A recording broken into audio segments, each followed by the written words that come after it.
प्रश्नोत्तर सत्संग माध्यम से आज एक प्रश्न आया है भगवान हीरे मालेगांव महाराष्ट्र से। उनका प्रश्न है कि महाराज जो पहले जन्म की संचित सब कर्म है वो नष्ट कैसे होगा, कोई सरल उपाय बताए। देखिए जी, ये जीव जो है विभिन्न प्रकार से ये संसारे जन्म लेकर कर्म करता रहे, अच्छा बुरा, तो अगले जन्म में जाकर के जो उसका फल उसको भोगना पड़ता है, कोई ना कोई जन्म धारण करके।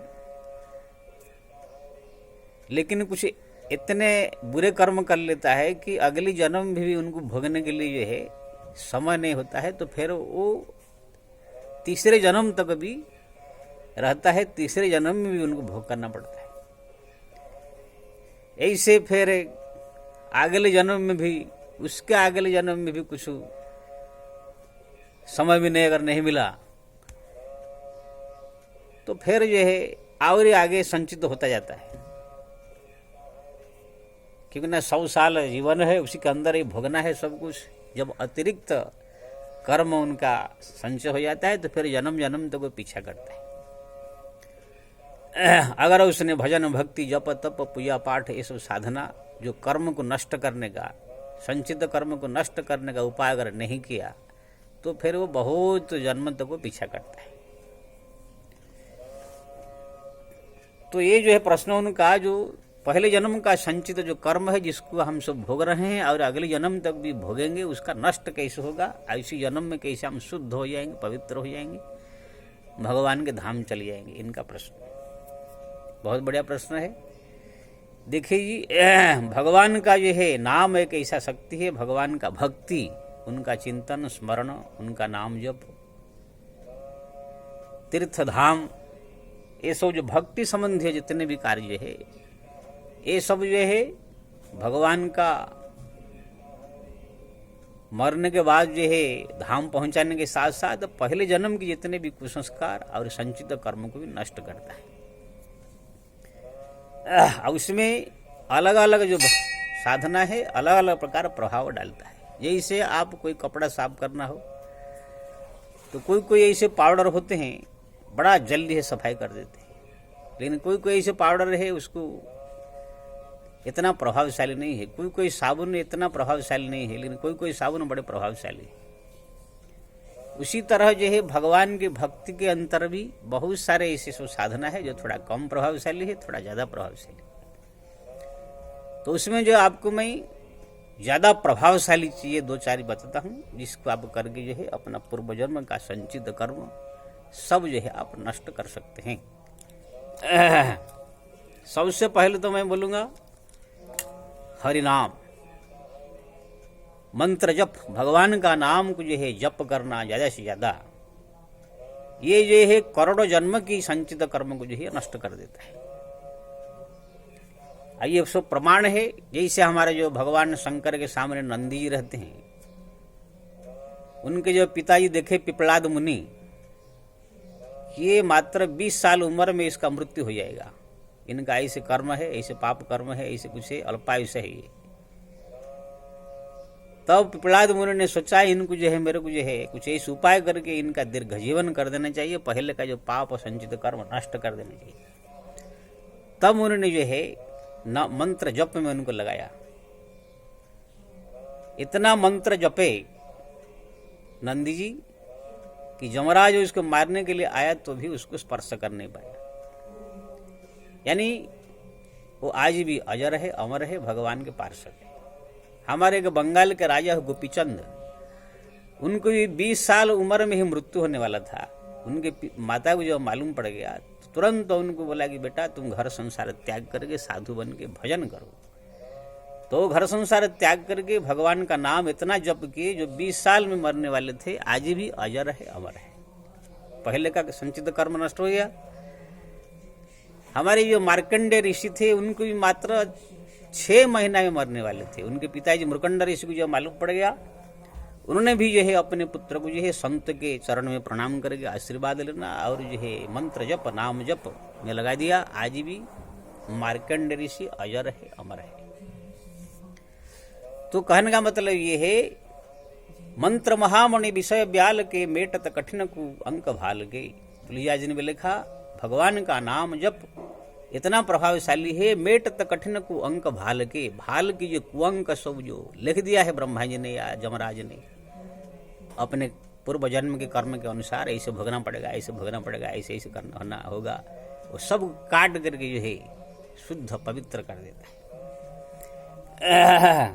इसलिए भगवान का नाम जप सबसे श्रेष्ठ साधन है पूर्व जन्म की, करोड़ों जन्म की पाप ताप सब नष्ट कर देने का। और शास्त्र में हमारे लिखा है, वर्तमानाश जत पापम जत भूतम जत भविष्यति तत सर्व पाप प्रणशंति गोविंदानल कीर्तनम।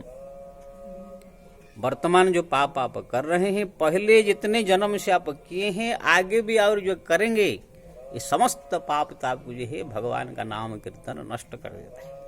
जैसे अग्नि कहाँ जला देने के बाद पहले का भी वहां पर रखा हुआ कचरा भी नष्ट हो जाता है, अभी भी डालोगे तो भी नष्ट हो जाता है। अब अगर वहां पर आग जलता रहे तो और जो भी और उसमें कचरा डाला जाएगा वो भी नष्ट हो जाएगा। तो इसी तरह हरिनाम जप में जो लग गया है, जप जो हरदम हर पल करता है, पहले भी जो पाप किया संचित कर्म नष्ट हो जाएगा, वर्तमान भी जो कर रहा है वो भी नष्ट हो जाएगा, आगे भी जो होगा वो भी नष्ट होता जाएगा, जैसे अग्नि में जलता जाएगा। इसलिए सबसे बढ़िया उपाय है भगवान का नाम जप जो है करता रहे। दूसरा उपाय है भगवान का धाम का निवास या भगवान धामों का दर्शन, तीर्थ दर्शन। बद्रीनाथ, केदारनाथ, गंगोत्री, यमुनोत्री, जगन्नाथ, जितने सब बड़े बड़े अयोध्या, काशी, ये सब जो व्यक्ति दर्शन करता है तो करोड़ों करोड़ों जन्म की पाप ताप सब नष्ट होकर के भगवान का धाम में जो है जीव पहुंच जाता है। हमारा बद्रीनाथ महिमा में स्कंद पुराण में लिखा है कि अगर कोई व्यक्ति बद्रीनाथ भगवान का जाकर केवल दर्शन कर लेता है, वहां का चरणामृत प्रसाद ले लेता है, गंगा जी में स्नान कर लेता है, तो उनके बचपन में की हुई पाप, जवान में की हुई पाप, बुढ़ापा की हुई पाप, पहले जन्म में की हुई पाप, वर्तमान का पाप, आगे भी जो आने वाला पाप, सब जो है जल करके राह कर देता है। मुक्ति उनका रिजर्वेशन हो जाती है। तो ये धाम की महिमा। हमारा जो है द्वारिका के बारे में लिखा गया है कि एक जो है बहुत बड़ा चोर बदमाश था, व्यभिचारी था, पराई स्त्री प्रति दुष्ट रखता था, चोरी करता था, मटन मच्छी खाता था, शराब पीता था। जब राजा को मालूम पड़ा है बहुत दुष्ट है तो उसको जो है पकड़ करके वनवास दे दिया, वन के अंदर उसको भेज दिया, कभी शहर में नहीं आने का। वन में जो है शेर उसको खा गए, उसका हड्डी जो पड़ा हुआ था उसको एक बाज पखने उठा कर आकाश में उड़ रहा था। दूसरा बाज आकर उसको जो है झपटने लगा, दोनों का लड़ाई हो रहा था। वो द्वारिका जो था, हमारे द्वारिका के ऊपर जो है वो घटना घट रही थी आकाश में। तो दोनों के झड़प में जो है उनका जो है मांस का टुकड़ा जो है हड्डी के सहित जो है गोमती सागर संगम जो द्वारिका धाम में गिर गया। बोलते हैं जमराज के दूत लोग उसको जो है गर्म तेल में जो डुबा रहे थे तो तेल ठंडा हो गया, आरी से काटने लगे, आरी टूट गया, मुदगर से मारने लगे तो मुदगर टूट गया। तुरंत जमदूत जो जमराज को कहने लगे, महाराज ये क्या हो गया। जमराज ने जमदूत चित्रगुप्त को कहा, क्या ऐसा हो रहा है। ना महाराज, इसको हम जो दंड दे रहे हैं, इनका शरीर का जो है एक हड्डी का टुकड़ा द्वारिका धाम में गिर गया, इसीलिए इसके जितने भी पूर्व जन्म के पाप ताप सब कुछ संचित कर्म नष्ट हो गया। तुरंत विमान आया, वैकुंठ में चला गया। ऐसे हजार कहानी मिलेगा भगवान के धाम की महिमा। जो भगवान के धाम में निवास करता है, जो समय निकाल करके जाके द्वारिका, बद्रीनाथ, जगन्नाथ, रामेश्वरम, अयोध्या, काशी, ये सब तीर्थों का भ्रमण करता है, उसकी जितने भी सब पूर्व जन्म की पाप, वर्तमान में और जो जो जो जो सब पाप हो जाता है वो सब जो है नष्ट होता जाता है। जैसे आपने कुछ गलती पाप कर दिया, पाप जान के नहीं करना चाहिए लेकिन हो जाता है, तो जो भी आपने पाप पुण्य कर्म जो कुछ भी किया वो सब जो है समय निकाल करके साल में एक बार जाके जब तीर्थों का सब दर्शन करेंगे, भगवान के धाम का दर्शन करेंगे तो आपका सब नष्ट हो जाएगा, यहाँ तक कि पहले जन्म का भी, वर्तमान का भी, आगे। इसलिए समय समय पर ये सब तीर्थ भ्रमण करते रहना चाहिए। तो ये हुआ दूसरा संचित कर्म नष्ट करने। अब भगवान का सुंदर रूप का स्मरण चिंतन, ये तो और प्रभावशाली है। भगवान का नाम कीर्तन, भगवान का धाम का दर्शन, भगवान का स्वरूप का चिंतन, भगवान का धाम में निवास, अनवरत भगवान की जो है पूजा पाठ जप, जितने भक्ति संबंधी, इसके अलावा और जो जो आएंगे सब थोड़ा कम प्रभावशाली होंगे, लेकिन है प्रभावशाली। भगवान का कोई भक्ति लेकिन नाम जप, भगवान का तीर्थ दर्शन, भगवान का धाम में निवास, भगवान का सुंदर रूप का स्मरण, ये इतना प्रभावशाली है कि करोड़ों करोड़ों जन्म की पाप ताप को नष्ट करके जो है व्यक्ति को शुद्ध पवित्र कर देता है। इसलिए अगर आप चाहते हमारा करोड़ों करोड़ों जन्म की संचित कर्म अगर हो नष्ट हो जाए तो भगवान का नाम जप करे, भगवान का धाम में निवास करे, या तो निवास करने को नहीं मिले तो भगवान का धाम का दर्शन करे समय समय पर, और भगवान का स्मरण ये सब करे, देखेंगे सब दुष्कर्म नष्ट होकर के शुद्ध और पवित्र हो जाएगी। जय श्री राम।